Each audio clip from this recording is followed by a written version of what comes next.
You have questions, we have answers. Back with another quick clip. The question today is, I'm very familiar with asset allocation, but what I'm not familiar with is something that I recently heard, which is called tax location.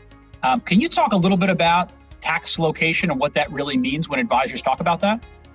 Yeah, absolutely, Brian. So tax location or asset location really is a strategy that's designed to exert control, obviously, to try to minimize a client's tax situation as a result of their investment portfolio.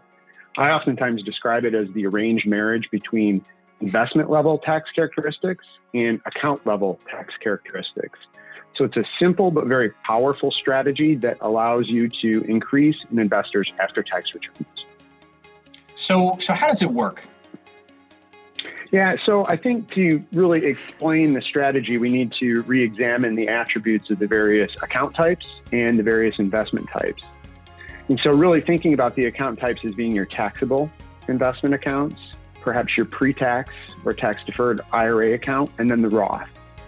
So really thinking about those in more detail, that you have the taxable account. It's just that, it's taxable. All the activity that occurs within the account could be subject to taxes. That's in the form of dividends, interest, capital gains, mutual fund distributions.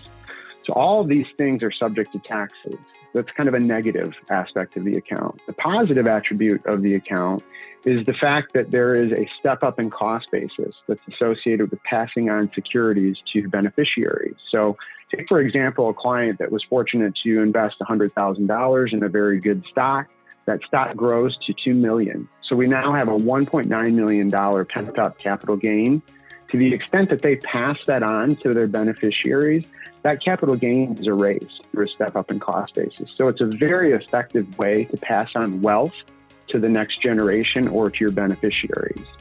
So the idea with this type of an account is you want to put tax-efficient assets in the account, growth-oriented stocks that pay qualified dividends, and stocks that are going to grow in value that can capitalize on that step up in basis.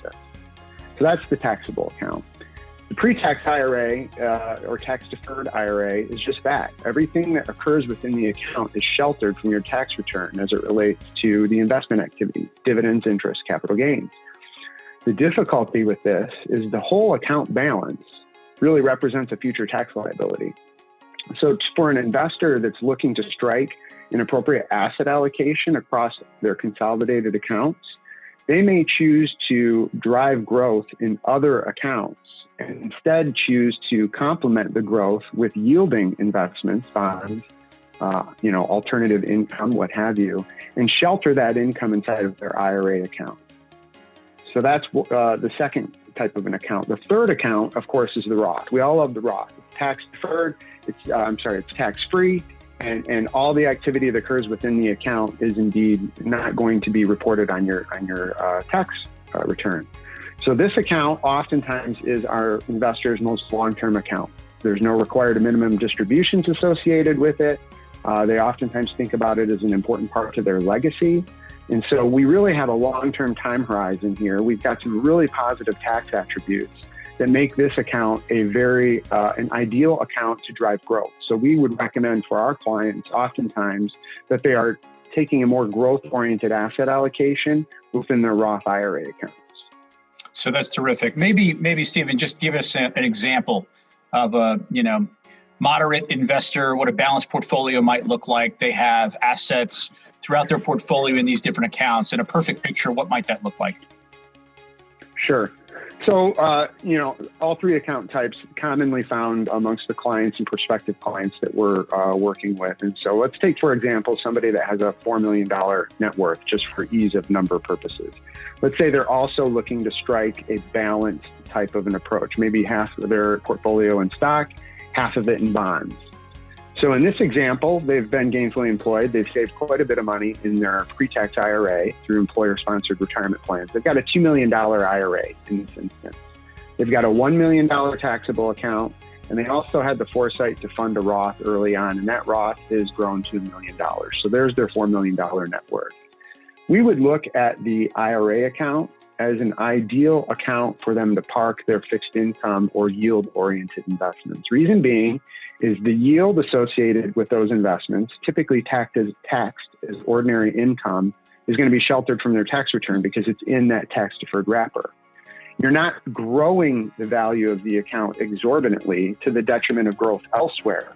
So you're not growing that tax liability. So now we've got half of their portfolio accounted for within the IRA account by way of the bonds or fixed in, yielding investments. Sure.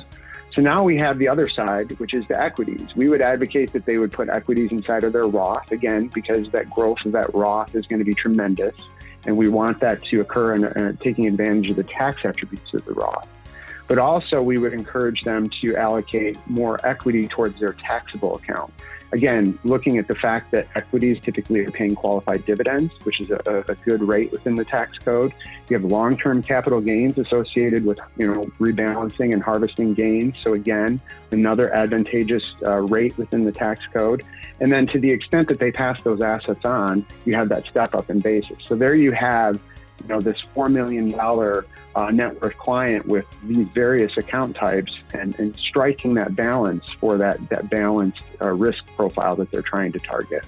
Stephen, that's very helpful. I know a lot of folks understand the benefits of diversification, but not all of them understand the entire tax location strategy. And, a lot of folks are trying to achieve not necessarily X rate of return, but what is the after-tax rate of return, right? What is that tax alpha, that benefit that I'm trying to gain? And what you're talking about, I think does that very well.